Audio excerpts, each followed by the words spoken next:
menjadi mungkin dianggap sebagai aib gitu ya. Betul. Jadi mereka malu terhadap mungkin teman-temannya. Keadaan kita. Ya bisa dimaklumi lah ya. Tapi kan kebalik lagi gitu kan. Setiap orang kan punya hak gitu ya.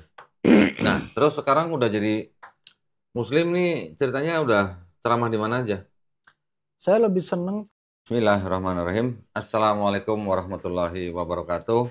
Alhamdulillahirrabbilalamin. Wassalatu wassalamu ala rasulillah. Puja dan puji syukur kita panjatkan kehadirat Allah Subhanahu wa taala. Salawat dan salam semoga tercurah bagi junjungan kita Nabi Muhammad sallallahu alaihi wasallam. Senang sekali berjumpa kembali di channel Daun Ditan dan Geraha Mualaf Jakarta. Semoga para pemirsa semuanya dalam keadaan sehat ya. Amin ya rabbal alamin. Nah, pada malam hari ini saya kedatangan tamu yang cukup heboh waktu itu ya. Assalamualaikum Mas Tri. Waalaikumsalam bro. Iki Tritunggal apa Trinitas Mas? Wah, itu. Masya Allah, sekarang tampang udah kayak Ustadz ya. Alhamdulillah. Aduh. Gimana kabarnya Mas? Alhamdulillah kabar sehat. Alhamdulillah, seger kayaknya nih.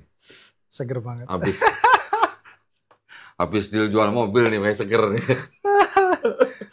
Gimana Mas ceritanya setelah beberapa lama menjadi orang Muslim, terus dengan keluarga gimana, terus ada misi apa aja gitu, sekarang gimana Mas? Boleh cerita Mas?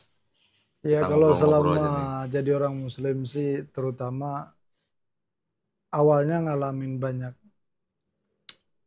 pergumulan lah ya. Pergulatan gitu ya. Pergulatan. Masih bahasa misionaris sih kayaknya. Jadi pergulatan Bahasanya. batin yang begitu luar biasa, yang pada akhirnya mulai sesuatu hal yang lebih baik, sama keluarga udah mulai oke. Nah, Alhamdulillah. tapi terjadi lagi. Ini maksudnya pergulatan batin apa pergulatan? Pergulatan batin dan pergulatan dari segi komunitas dan lingkungan juga. Oke, batinnya kenapa batin? Batinnya bukan udah tenang, udah jadi Muslim. Kalau batin sih udah tenang, tapi kan kembali lagi kalau sudah bersentuhan dengan keluarga, dulunya sudah mulai diterima baik gitu kan. Tiba-tiba melihat sesuatu yang menurut mereka itu memalukan, menurut mereka itu diekspos yang begitu luar biasa kan pada akhirnya. Jauh namanya orang tua dan keluarga ya pasti. Iya. Gitu. Keluarga nggak terima gitu lah ya. Terus gimana? Keluarga nggak terima terus gimana? Tapi kan udah hidup sendiri kan? Ya kan kita gini loh. Kita punya keyakinan masing-masing. Nah setiap keyakinan punya hak untuk disampaikan. Nah yang penting kita kan tidak istilahnya tidak mengganggu keyakinan orang lain. Apa yang menjadi keyakinan kita, ya itulah yang kita sampaikan. Gitu. Berkenaan itu menyinggung maupun tidak terhadap orang lain, ya itu silakan. Gitu. Tapi kan Mas Tri kan nggak nggak menjelek-jelekan keluarga, nggak buka aib keluarga kan? Iya, gambarannya begini, kita tidak membuka aib keluarga, tetapi kan keluarga melihat ini anaknya yang dididik bertahun-tahun jadi begini. Udah gitu. Dilahirin, disekolahin, Gitu. dikasih makan. Gedenya nggak ikut agama keluarga. Iya. Ada yang bilang begitu ya? Banyak yang bilang begitu ya? Ya, gambaran orang udah dipondokin bertahun-tahun, jadi ustadz, udah terkenal, tiba-tiba dia harus murtad gitu. Murtad, siapa sih yang nggak ini? Ya, gitu. Ya itu wajar lah ya, manusiawi masih lah. Tapi kan kita harus ingat, kan hak seseorang untuk memeluk dan menjalankan agama dan keyakinan masing-masing kan dijaga oleh Undang-Undang Dasar 1945 lagi. Ya, Undang-Undang Dasar loh ini loh. Tapi kan mereka nggak pernah belajar undang-undang. Nah itu yang kita harus kasih tahu. Tapi kan sebenarnya kan gini, dalam satu keluarga kalau nggak salah kan, Mas ini kan dari Jawa nih. Jawa. Saya punya beberapa teman yang dalam satu keluarga itu keyakinannya bisa beda-beda loh. Ada. Ya kan, satu keluarga sebagian Kristen, sebagian Muslim. Kalau ditutup begini. Ada kan begitu kan? Nggak apa-apa ya, fine-fine aja. Fine, tetapi kembali lagi. Keluarga yang mana dulu kan? Ya, maksudnya mungkin masalahnya mungkin makanan ya. Karena kan di Islam kita nggak boleh makan makanan tertentu gitu kan. Kalau mungkin saya dulu sebagai orang jemaat biasa atau sebagai keluarga yang biasa, mungkin oke. Mereka tidak akan permasalahkan itu. Tetapi ketika saya mulai istilahnya mengenyam pendidikan dan lain sebagainya dan dapat titel dan gelar, nah itu yang menjadi masalah. Gitu. Jadi mungkin keluarga mungkin merasakan bahwa anak yang sudah dididik, yang dibangga-banggain gitu kan. Apalagi jadi misionaris nih, tiba-tiba murtad dari Kristen, itu mungkin dianggap sebagai aib gitu ya. Betul. Jadi mereka malu terhadap mungkin teman-temannya. Keadaan kita. Ya bisa dimaklumi lah ya. Tapi kan kebalik lagi gitu kan. Setiap orang kan punya hak gitu ya. Nah, terus sekarang udah jadi Muslim nih, ceritanya udah ceramah di mana aja? Saya lebih seneng ceramah itu di jalanan. Oh, di jalanan. Ketemu berarti dengan orang. Ustaz jalanan berarti? Nah, ketemu dengan orang, kita berbagi tentang keimanan kita berbagi tentang prinsip-prinsip Islam. Karena maaf kata, di luar sana juga masih banyak orang yang nggak paham tentang Islam. Walaupun orang Muslim? Walaupun orang Muslim. Ya. Nah, kalau nggak salah nih kan kemarin kan Mas Tri kan sempat pamitan sama saya. Ya. Saya pikir mau kemana gitu. Ceritanya mau ke Sumatera ceritanya. Ke Sumatera ceritanya mau nemuin orang-orang yang dulu dimurtadin. Iya, betul. Bener ya? Betul. Jadi ceritanya punya tanggung jawab moral gitu. Iya, sering ditanya juga akhirnya tergelitik di hati saya. Oke. Nah terus gimana Mas perjalanannya? Nah perjalanan waktu itu sudah nyampe ke Lampung. Lampung itu kan cukup banyak juga waktu di Pesawaran, di Mesuji kan cukup banyak. Dulu orang-orang kita di sana juga banyak gitu. Nah pada akhirnya ketika saya udah nyampe di sana, dari YouTube waktu sama Kodondi pertama itu booming, udah. Kenapa? Semua misionaris langsung. Misionaris? Iya. Oh maksudnya teman-teman yang dulu? Teman-teman yang dulu langsung bereaksi gitu loh. Ngapain? Ngubungin Mas Tri? Ngubungin saya, yang WA, yang bagaimana. Kenapa itu dibongkar semua metode dan sebagainya. Kenapa dibongkar semua? Iya, Mbok. Gak usah diomongin lah gitu. Mbok Yao, gitu, menang-menang ya. Nah, saya jawab, itu kan yang saya rasakan, itu yang saya alami, ya itu yang saya sampaikan. Ini berbicara testimoni, gitu kan. Ya udah itu yang saya sampaikan. Tapi kan jangan dibahas juga dari C1 sampai C6. Lah memang itu yang saya pelajari. Oh C1 C6-nya jangan dibahas gitu ya. Yang ngomong biasa aja gitu ya. Jangan sampai ketahuan semua gitu ya.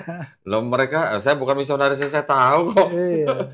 Sampai kemana aja jadi Mas? Ke Lampung aja? Ke Lampung aja, sampai ke Mesuji.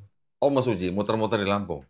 Karena di Mesuji itu ada salah satu gereja juga yang pendetanya tuh dari murtad, dari Muslim. Oh gereja, salah satu gereja pendetanya murtad dari Islam. Yang terus? Dulu saya itu ngajar di situ kan. Ditemuin tuh sama Mas Tri itu? Temu ngobrol. Terus gimana? Nah, ya. Kamu gimana dulu kamu yang ngajak saya dari Kristen ke Islam, sekarang kamu dari Islam ke Kristen sekarang mau ngajak balik lagi gitu. Bahwa keyakinan itu ketika orang sudah melihat, kita jelasin mau kayak bagaimanapun masih berat. Kenapa? Karena orang ketika udah punya jabatan, orang udah punya posisi, cukup sulit untuk meninggalkan itu semua. Gitu. Meskipun dalam hal keyakinan, dalam hal pengetahuan secara Bible maupun seperti apapun yang kita jelaskan kepada mereka itu masuk akal, tetapi tetap aja. Gitu. Kenapa saya katakan tetap aja? Yaitu kembali lagi.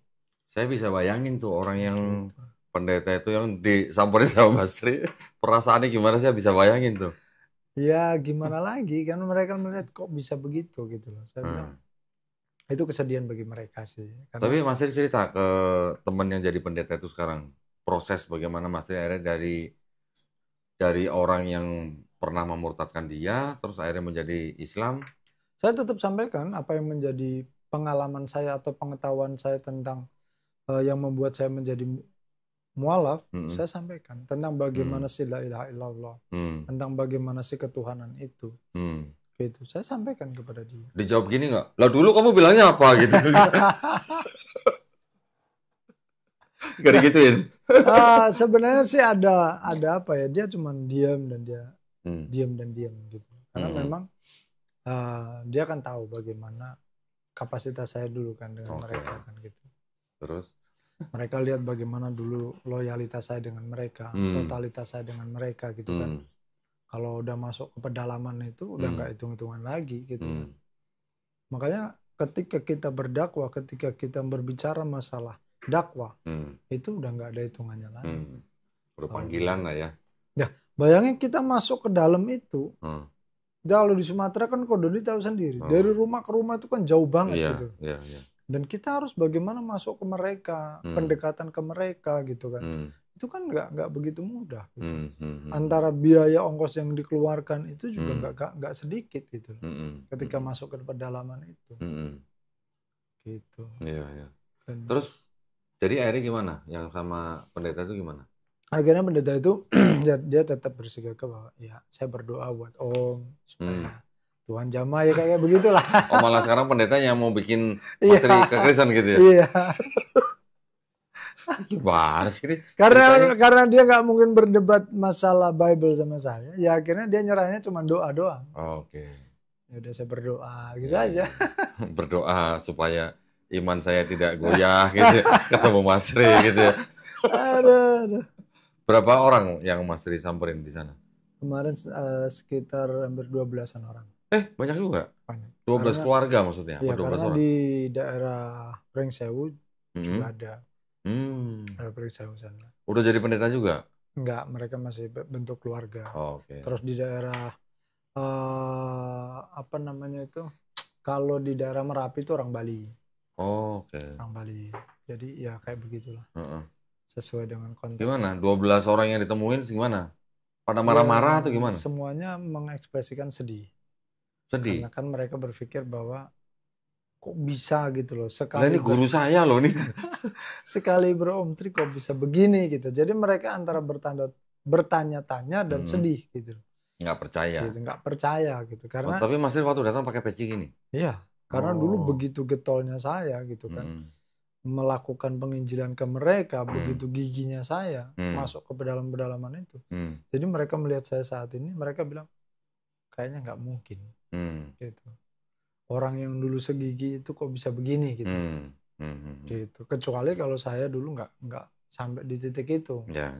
Tapi kan intinya kan Mas Tri kan sudah menyampaikan ke mereka kebenaran Islam. Ya kan? Walaupun satu ayat nih. Sudah disampaikan ya? Sudah. Ya kalau menurut saya sudah cukup lah ya. Hutangnya beban moralnya sudah sedikit ringan gitu lah ya. Nanti kalau memang sudah terbuka jalan ya Sumatera akan kita garap lagi. Oh gitu. Oh jadi kemarin ini baru apa namanya tahap pertama gitu. Ya kita kan ketika masuk ke sebuah daerah kita lihat penjajakannya bagaimana, seperti apa, dan nanti kita harus bagaimana juga gitu. Karena di Islam kan udah dibatasi dengan agamamu, agamaku. Yang membuat kita terkadang syiar itu seolah-olah sudah tidak terlalu penting.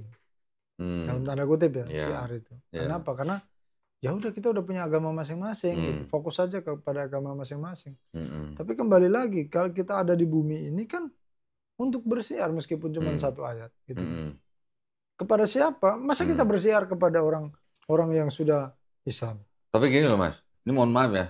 Ini nanti nih mungkin nih bisa aja orang yang dengar ceritanya Mas Tri sekarang ini nanti akan ngomong begini. Wah itu udah jadi orang Islam kok nyamperin orang Kristen. Kan nggak boleh mensiarkan agama kepada orang yang sudah beragama. Ayo loh. Bersiar itu kan berbicara untuk mendeklarasikan, ngomong. Ini loh keyakinan saya. You mau percaya mau tidak itu terserah you. Iya. Gitu. Kembali lagi. Iya, tapi kan ada aturannya. Tidak boleh mensiarkan agama kepada orang yang sudah beragama. Cuman masalahnya Mas Tri ini kan nyamperin orang-orang yang dulu dimurtadkan. Gitu. Iya. Istilahnya Mas Tri punya beban moral yang dulu memurtadkan orang, sekarang orang itu disamperin lagi ya.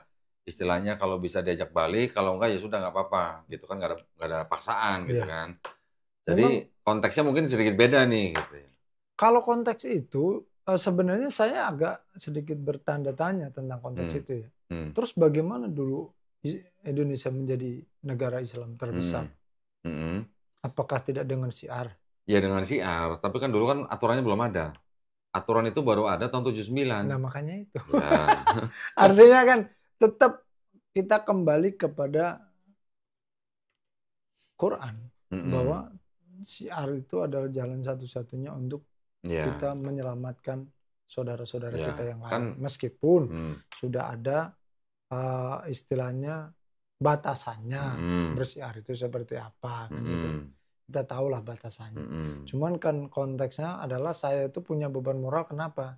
Karena saudara-saudara kita di YouTube ini kan mereka selalu bertanya, bagaimana dengan orang yang sudah dimurtadkan? Bagaimana? Nah, itu mengusik batin saya untuk bagaimana saya kembali ke mereka menyampaikan ini kebenaran yang hakiki. Jadi yang penting Mas Tri sudah mendatangi orang yang dulu dimurtadkan, sudah menyampaikan kebenaran Islam bagaimana, walaupun cuma satu ayat, ya sudah, itu kan yang penting sudah gitu kan.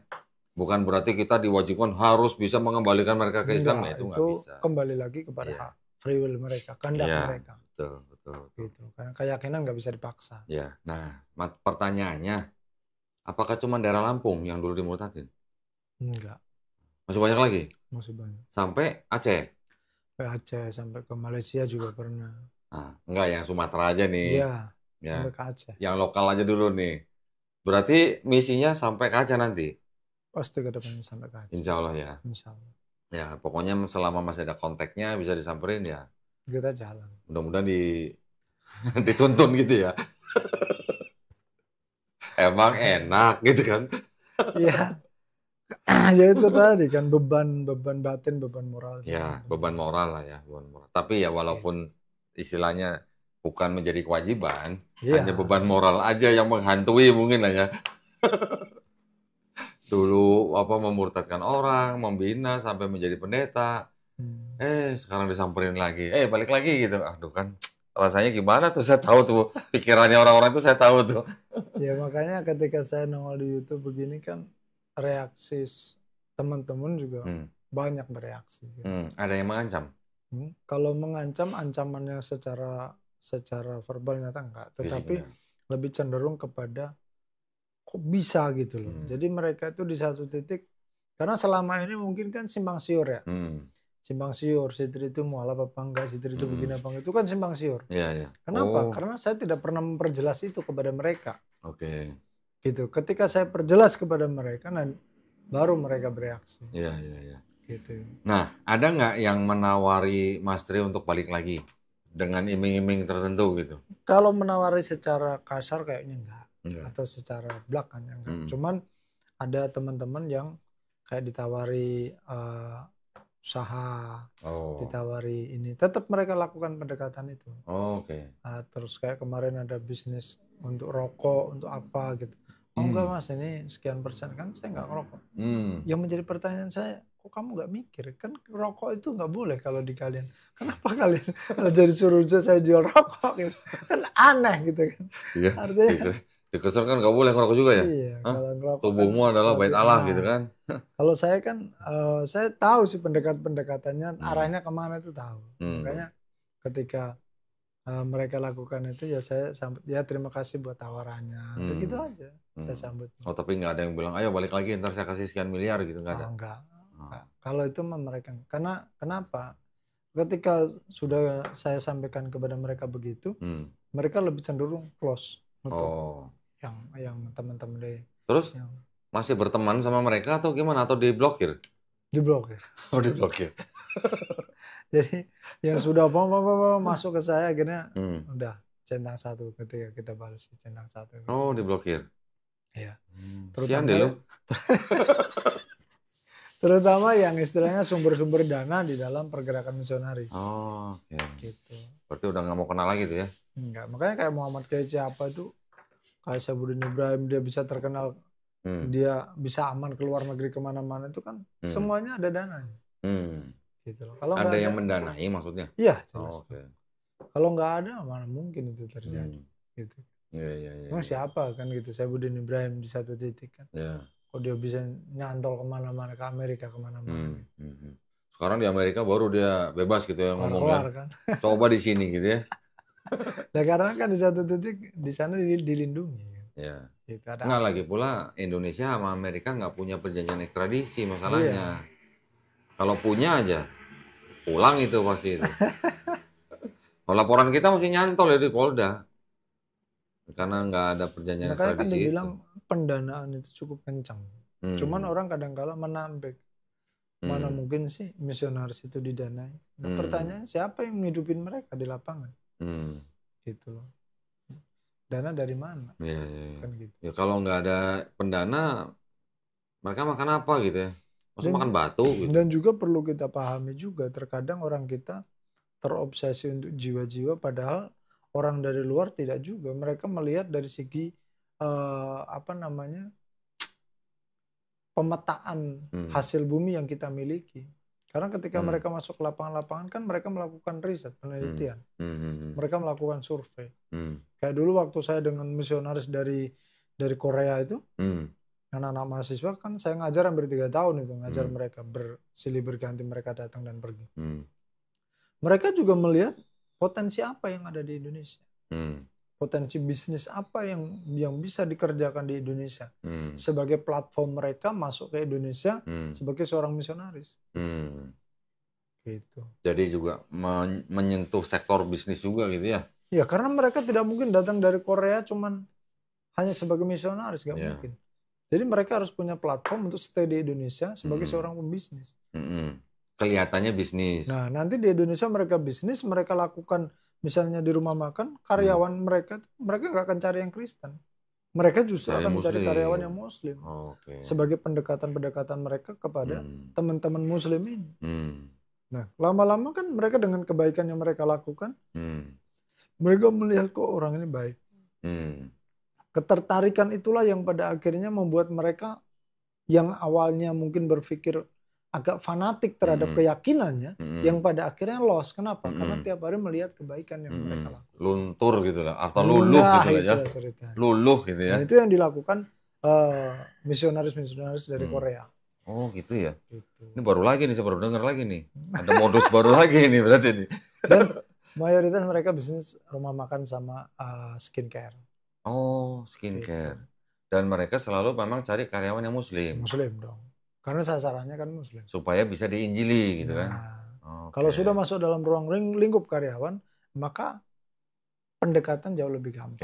Nah, nanti kalau misalnya semua karyawan sudah masuk Kristen misalnya, gimana? Dipecat cari lagi Muslim baru atau gimana? Enggak dong. Oh, enggak. Dari karyawan yang sudah masuk ini, yang sudah terima Yesus ini, mereka punya target. You punya teman enggak? You punya saudara? You punya keluarga? Traktir makan gitu. Ayo kita main ke keluarga. Jadi itu pendekatan-pendekatan yang dilakukan. Jadi tidak langsung diganti yang baru, enggak. Yang bahasa misionarisnya adalah multiplikasi. Bahasanya. Nah, jadi ada yang mereka masuk ke Indonesia dengan apa? Pertukaran pelajar, mahasiswa. Mereka anak-anak mahasiswa, padahal mereka misionaris yang memang sudah dipersiapkan. Jadi walaupun masih muda, walaupun sekelas mahasiswa. Kelas mahasiswa. Jadi saya dulu ngajar 3 tahun kan mahasiswa semua. Jadi ketika mereka dengan konteks pertukaran pelajar, maka di kampus itu mereka nggak akan pernah dicurigai sebagai siapa dan bagaimana. Gitu. Tapi mereka punya target dan tujuan supaya bisa diterima. Pinter ya. Berarti sebenarnya itu pertukaran misionaris dengan mahasiswa ya. Tidak ada misionaris yang goblok, itu nggak ada. Udah yakin dah. Iya. Sampai kami dulu pakai pergerakan PRT pun bisa kami garap. PRT juga bisa jadi misionaris ya? Bukan hanya jadi PRT yang di Jakarta ini. Iya. Yang kerja sama orang-orang Kristen bisa kami garap. Ya. Gitu loh. Bahkan PRT yang di Singapura juga digarap tuh ya? Ya itu pasti kalau di sana. Masuk gereja gitu. Iya, lebih bebas. Waktu kita kemarin podcast tentang cerita Mas Tri ke Singapura sampai ada buka gereja, tuh ada PRT yang komen itu, ada TKI, TKW yang komen di video itu. Komennya apa itu? Bener, apa yang diomongin di podcast itu katanya gitu. Saya diajak-ajak ke gereja gitu. Ada yang bilang begitu. Saya nggak mau ikut gitu. Alhamdulillah. Tapi berarti bener, dia juga melihat sendiri di sana. Ya, maaf kata, para TKW bukan semua ya, tetapi di sana kehidupan jauh lebih bebas. Keyakinan untuk mempertahankan iman mereka itu sudah kayaknya lost. Makanya perlu dilakukan covering, perlu dilakukan mentoring, perlu dilakukan benar-benar teman-teman di sana itu diperhatikan keimanan mereka. Gitu. Mereka lebih senang pergi nongkrong di luar daripada nongkrong di masjid seminggu sekali. Diskotik sekarang penuh. Ya memang waktunya mereka libur cuma sehari ya. Gitu kan. Karaoke sekarang penuh. Mereka yang dulu tidak pernah minum-minum sekarang minum-minum. Gitu. Karena nggak ada yang marah-marahin. Nggak ada yang marahin, keluarganya nggak ada yang tahu gitu. Dulu kasusnya cuma lesbian doang. Sekarang kasusnya udah kafe, karaoke, diskotik, seks bebas. Wah. Ya istilahnya di negara maju lagi. Ketika mereka udah punya masalah, orang minum, orang mabuk, orang ini kan ujung-ujungnya bermasalah. Nah ketika bermasalah, disitulah masuknya pendekatan-pendekatannya. Gitu loh. Berapa banyak kita yang mau ngurusin kayak begitu. Iya, iya, iya. Gitu. Bantuin orang-orang yang bermasalah dengan itu gitu. Wah, siapa yang mau? Ya. Sedangkan kalau kami harus dulu. Oke. Kami dulu yang kami cari orang-orang begitu. Maju duluan gitu ya. Iya. Dia punya masalah apa? Niat banget sih Mas dulu Mas gitu. Karena bagi kami dulu 1 jiwa itu sangat berharga. Itu yang kalau mereka tidak diselamatkan dulu ya, mereka masuk neraka. Dalam konteks pemahaman yang kami miliki. Iya. Makanya kami lakukan apapun itu dalam artian untuk menarik mereka dari jurang maut dulu. Sekarang bagaimana dengan kita melihat konteks yang ada saudara-saudara Muslim kita di Taiwan, di Hong Kong. Pondok pesantren setiap tahun mengeluarkan berapa banyak? Iya. Bagaimana? Ada nggak kerinduan punya program pembinaan di sana? Itu yang harusnya ada ya. Harusnya ada. Itu nggak ada ya sekarang ya. Sampai sekarang nggak ada. Dari Kalau, kedubes nggak ada. Nggak ada. Kalau cuma pengajian doang, jebret. Habis pengajian mereka kemana? Nah, sedangkan kami dulu untuk mementoring itu, setiap malam kami lakukan ibadah, pakai HP, telekonferensi. Oh, online. Kalau zaman sekarang Zoom. Ya. Kalau dulu kami telekonferensi. Ya, ya. Jadi satu HP ini bisa paralel ke 200. Ya, ya, ya. 200 handphone. Dan itu kami lakukan untuk memanage, untuk mementoring, untuk memastikan bahwa orang yang sudah masuk ke kita itu mereka dipelihara dengan baik. Jangan sampai lepas gitu. Iya, dipelihara dengan baik. Nah, kalau dimasukin terus, perhatian terus dicurahkan, Bible terus diberikan, maka mereka kan jadi kuat. Gitu. Didoktrinisasi berarti. Iya. Ya, ya. Dan itu terus perhatian itu, makanya mereka kalau udah masuk, mereka akan rasa nyaman. Karena perhatian dari sesama mereka juga ditekankan.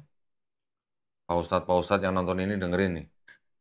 Ya, ini masa kelihatannya mungkin sepele ya, tapi ini bener. Ini istilahnya menjaga supaya yang sudah masuk ke dalam lingkarannya misionaris itu merasa betah kan gitu kan? Iya. Karena merasa apa? Diperhatikan. Nah, saya sering bilang kan, memang sistem kekeluargaan di dalam gereja itu jauh lebih baik daripada di masjid. Jauh. Iya kan? Sekarang Mas Tri mungkin kalau ngeliat masjid-masjid kita gimana? Kan sistem kekeluargaan ini jauh kan kalau dibandingkan dengan gereja kan? Gereja itu ada ibadah keluarga, ada ibadah pemuda, ada nanti khusus untuk yang para pengusaha, ada lagi khusus para nanti apalagi semuanya ada. Lansia juga ada. Istilahnya pekerja gerejanya itu memang kerjanya nggak setengah-setengah gitu untuk memelihara jemaatnya. Karena mereka harus memastikan jemaat yang mereka layani itu benar-benar puas gitu, covering mereka. Iya, merasa puas gitu di situ, betah gitu. Kalau ada yang komplain berarti ada yang salah dalam pelayanan. Nah sekarang apakah DKM masjid kita juga seperti itu gitu, menjaga jemaatnya gitu? Harusnya bisa bisa diambil segi positifnya, bukan menilai, tetapi diambil segi positifnya bahwa menjadi ulama, menjadi DKM itu panggilan hidup. Iya. Yang dimana akan kita pertanggungjawabkan nanti sama Allah, gimana sih jamaah saya? Iya. Apa yang kamu lakukan ketika ada jamaah sakit? Nah itu. Kita mau nggak datang ke mereka? Besuk ya. Besuk. Istilahnya. Datang ke mereka. Sakit apa? Didoain. Jangan besuk doang dong Mas, bawa buah dong. Nah, kami dulu di SOS. Iya. Saya dulu kan pernah cerita, pergerakan SOS, sahabat orang sakit. Itu kami datang, kami punya uang berapapun itu yang ada di kantong kami. Itu yang kami pakai untuk kami keluar, beli. Uang pribadi itu uang pribadi, bukan uang gereja, uang pribadi. Udah datang, ngasih perhatian, duit keluar. Tapi karena itulah bentuk panggilan hidup kami. Apakah harus dihitung? Enggak ada perhitungan di situ. Nah, itu yang kita harus ambil ya, sisi positifnya. Sisi positifnya yang harus diambil. Bener juga ya. Sekarang orang mau manggil ustadz, mau manggil ulama, mikir. Kalau nggak punya duit, yakinlah mikir. Nah, kalau dulu memang manggil pendeta nggak mikir ya? Enggak. Saya dulu kalau SOS yang program yang kami punya dulu SOS, itu malah yang datang. Yang punya duit juga harus ngasih duit ke orang yang nggak punya. Pokoknya kalau istilahnya pekerja gereja tahu ada anggota yang sakit, udah tuh ya, langsung datang semua gitu ya. Kan nanti mereka ada komunitas kecilnya namanya Komsel. Di Komsel itulah yang saling memperhatikan. Iya. Ada 4-5 keluarga. Iya. Oh dia sakit, ketua Komselnya yang datang. Iya. Gitu ngasih perhatian, ngasih apa. Umat Islam kira-kira bisa nggak ya pakai Komsel gitu? Sebenarnya sih kalau diambil segi positifnya harusnya bisa. Terutama untuk generasi muda ya. Kalau yang tua-tua mungkin kita nggak ini. Tapi untuk generasi muda harusnya bisa. Makanya saya selalu bilang sama teman-teman, Ustadz Reno yang di Masjid Sunda Kelapa, saya bilang buatlah komunitas. Anak-anak muda. Ibadah itu atau istilahnya pengajian itu nggak harus di masjid. You mungkin di lapangan, you mungkin di mana ngobrol. Dan buat istilahnya menjaring anak muda supaya mau masuk ke masjid dengan apa? Dengan komunitas. Nah nanti kalau mereka udah cinta kepada masjid, mereka akan cinta juga kepada sesama mereka. Orang makin cinta sama Allah harus makin cinta sama sesama. Itu udah mutlak, nggak boleh nggak. Iya. Saya sih melihat ada yang saya perhatikan, ada satu masjid di daerah Sawangan. Anak mudanya luar biasa. Mereka rajin aktif di masjid itu gitu. Acara apa semuanya turun tangan anak muda. Tapi belum semua masjid yang begitu. Harusnya dihidupkan semua anak-anak. Cinta masjid gitu. Cinta kepada masjid. Nah, ketika mereka udah cinta kepada masjid, mereka akan perhatikan temannya, tetangganya, saudaranya. Kok ada anak muda nongkrong, ayo kita ngumpul-ngumpul yuk. Acara apa dibuat. Jadi itu adalah tanggung jawab kita selama di bumi ini. Betul. Gitu. Ketika nanti kita sudah lakukan itu dengan baik, ya maka Islam akan kuat. Akan kokoh. Dan akan gampang untuk bisa istilahnya dimentor lah, dipetain. Ini kemana nggak datang? Oh dia lagi sakit. Ayo coba kita datang, silaturahmi ke rumahnya. Gitu. Betul. Jadi ya itu juga sebagai alat monitoring juga ya. Monitoring betul. Iya. Jadi oke lah, misalnya dia pindah kota, oke. Tapi kalau nggak pindah kota, loh ini kemana sih? Ini kok jarang datang atau ini kemana?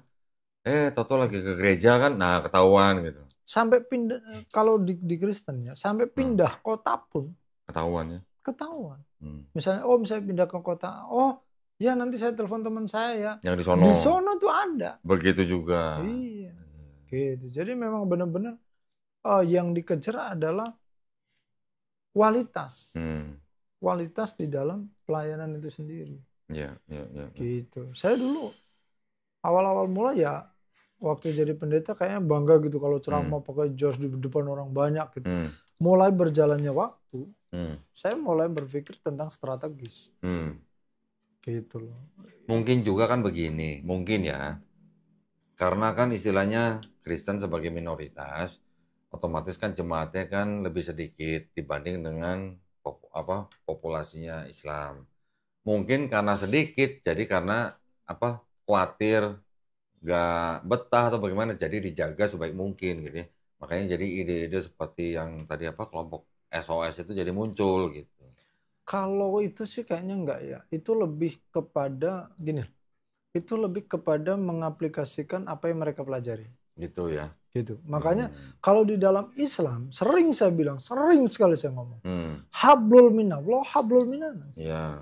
Makin orang itu kuat hubungannya sama Allah, makin kuat juga hubungannya sama sesama. Kayak di Priok itu ada satu komunitas namanya Channel Priok itu, yang di situ juga ada MCI juga. Ada satu masjid di situ sama teman-teman. Itu mereka kuat ibadah, sosialnya juga kuat. Gitu loh. Mereka kuat ibadahnya, tetapi sosialnya juga kencang. Ada yang pemakaman untuk orang-orang yang nggak punya itu gratis, free.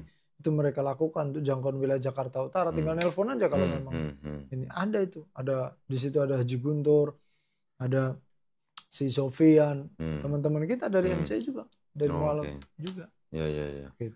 Ya jadi sebenarnya di masjid juga ya pasti juga sudah banyak lah ya kegiatan-kegiatan. Ya pasti ada. Baik yang udah orang tua maupun remaja juga pasti mungkin sudah ada.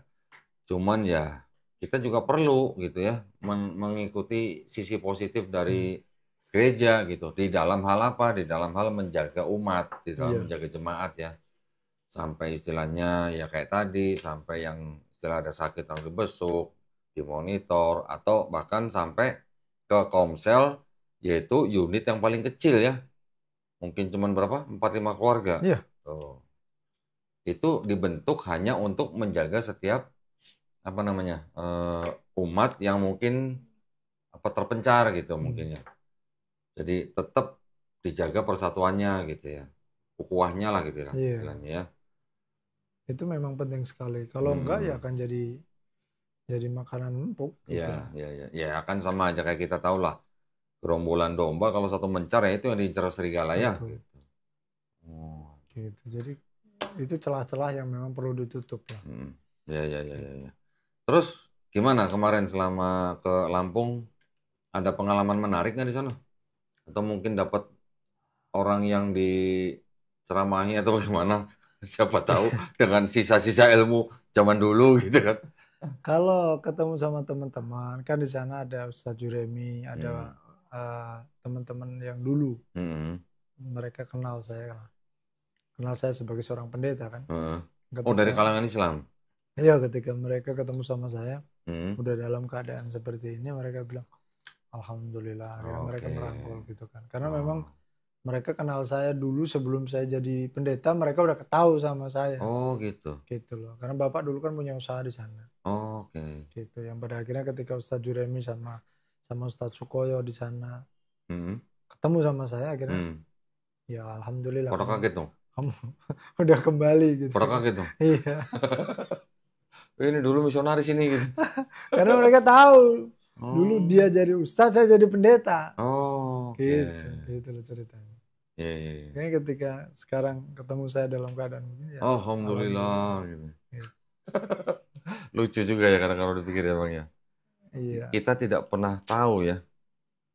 Tahu-tahu orang yang dulu kita kenal beda keyakinan, sekarang udah jadi saudara seiman gitu ya. Makanya intinya jangan ada takabur. Ya. Karena saya dulu orang kalau berpikir nggak mungkin saya masuk Islam. Sangat-sangat tidak mungkin. Menurut pandangan orang ya. Karena saat itu begitu gigihnya saya gitu. Saya keliling Sumatera itu udah nggak kenal lelah lagi istilahnya. Orang bilang hari ini saya di Jambi, besok saya udah bawa mobil harus ke Pekanbaru, besok harus ke Padang. Itu udah nggak kenal lelah. Dan apa yang ada di otak saya itu saya tuangkan semua ke sana. Apa yang ada, semua apa yang ada lah dituangkan untuk pergerakan itu. Makanya ketika mereka teman-teman melihat saya sekarang ini begini, ya wajar aja kalau mereka bereaksi. Gitu. Tapi ya tetap aja saya tidak boleh ada kebencian di hati ini. Mau bagaimanapun orang bersikap, nggak boleh ada benci. Karena ketika sudah ada kebencian, kalah gitu. Gitu. Masya Allah ya. Jadi beban moral memang sulit dibuang kalau tidak dituntaskan gitu ya. Iya, karena itu apa ya? Kelihatannya sih nggak terasa, tapi di batin ini ganggu. Ada ya. Ya, tetap kita berdoa aja lah kepada Allah Subhanahu wa taala. Tapi kalau mau dilaksanakan istilahnya untuk berusaha membuang beban batin itu atau beban moral itu ya nggak ada salahnya. Iya, pasti ketika memang ini rencananya Allah, pasti Allah kasih jalan. Itu aja. Iya, tergantung dari niat kita kan. Jadi kapan ke Padang?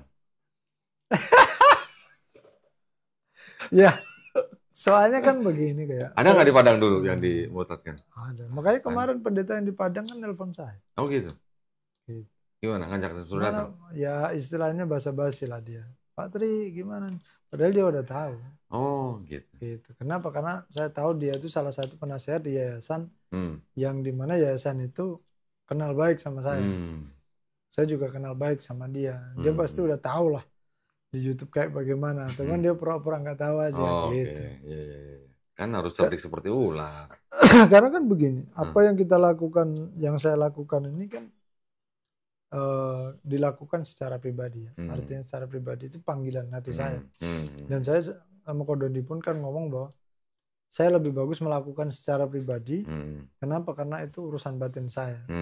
Dan saya juga tidak istilahnya dalam perjalanan panggilan batin saya itu kan saya tidak minta-minta kepada saudara-saudara muslim untuk support kan gitu.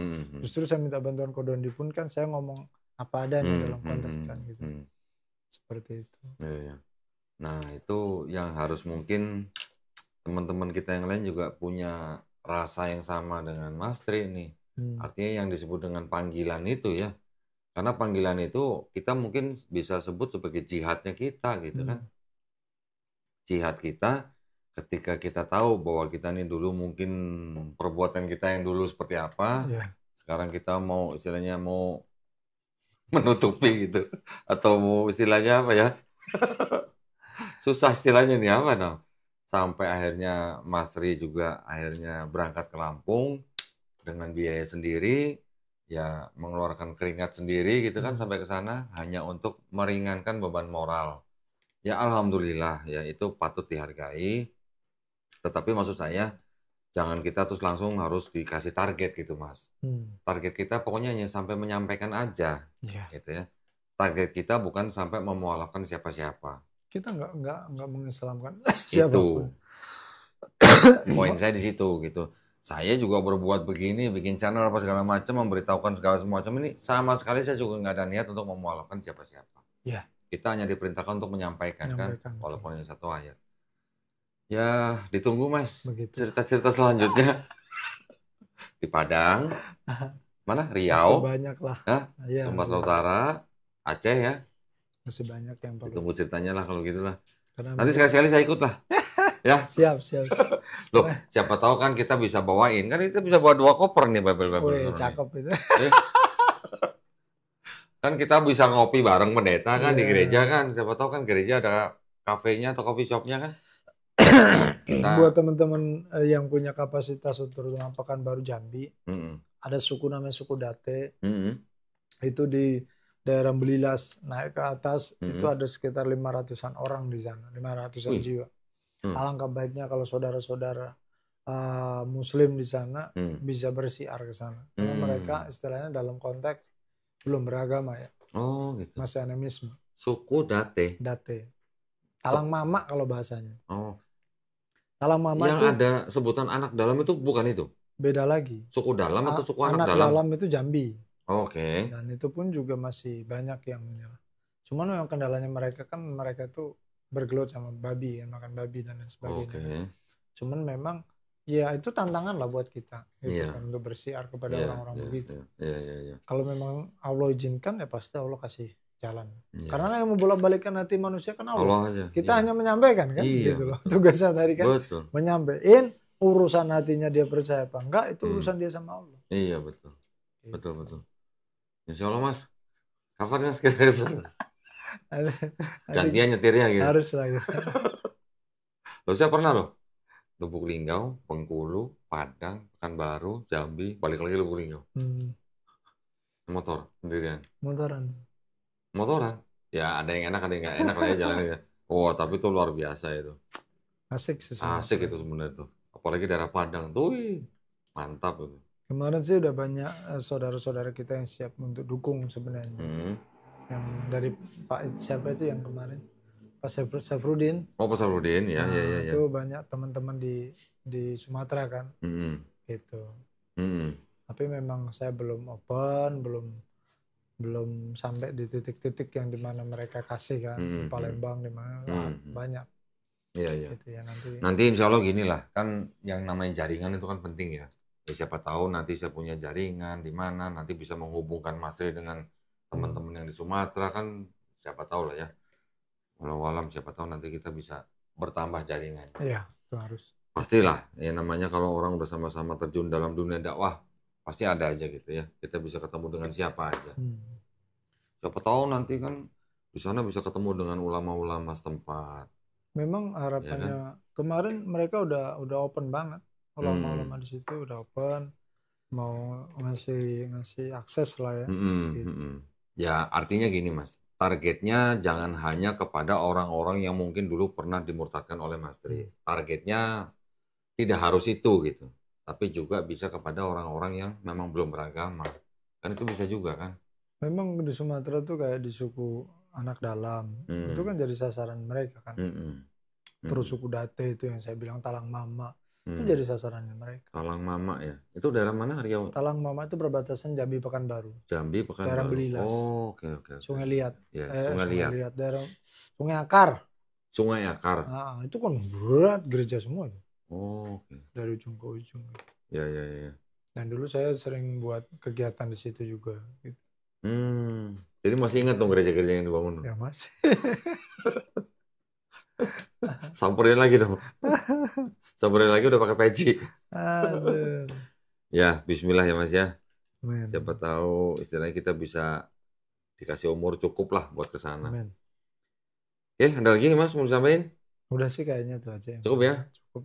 Ya, mudah-mudahan ya kalau cuman tekanan dari teman-teman mantan misionaris masih istilahnya bisa Kalau diatasi lah. tekanan-tekanan begitu, kalau bagi saya sih, yang penting saya jaga hati itu aja. Ya, kalau masalah keluarga Gitu. ya bagaimana kita menjaga istilahnya Jaga. keluarga aja ya.